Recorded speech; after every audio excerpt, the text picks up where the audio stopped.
The short answer would be to do more than it's currently doing, which is not very much. Essentially, Australia is putting out statements urging restraint, urging the restoration of democracy, all good stuff, but completely futile. Other countries are doing the same.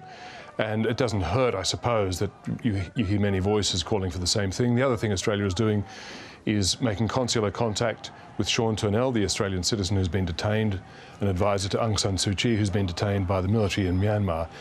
But that's about it. The essence of diplomacy, Yvonne, is to use networks of influence to achieve outcomes.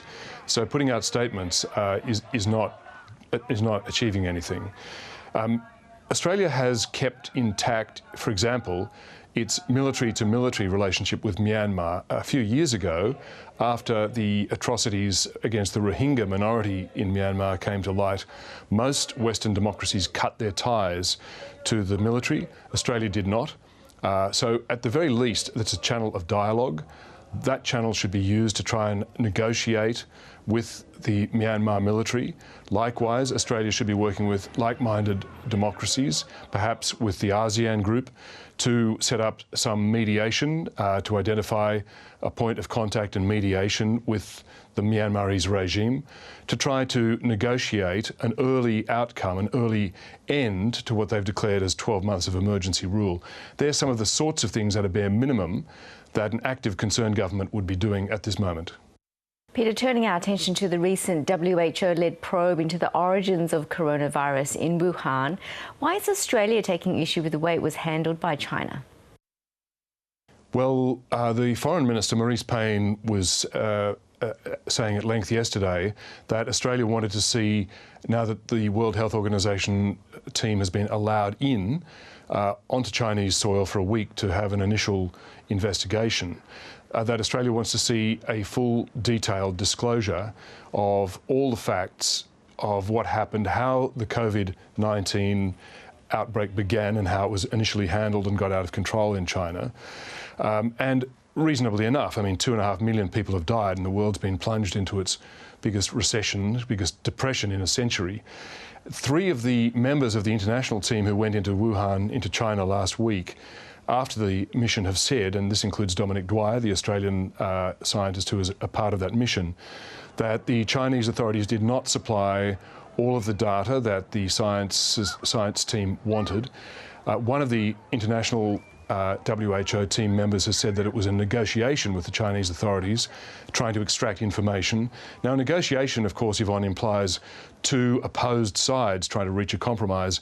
This does not imply a willing Chinese government volunteering or supplying the required data.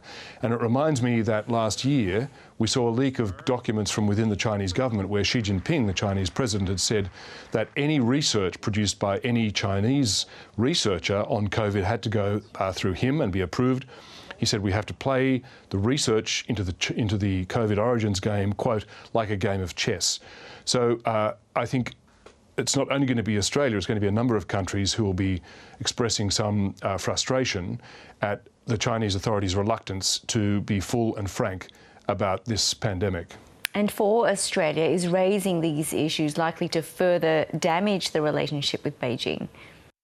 Well, you could wonder how much worse it could get. It's been 2 years now since a Chinese president has had or allowed any contact with an Australian Prime Minister.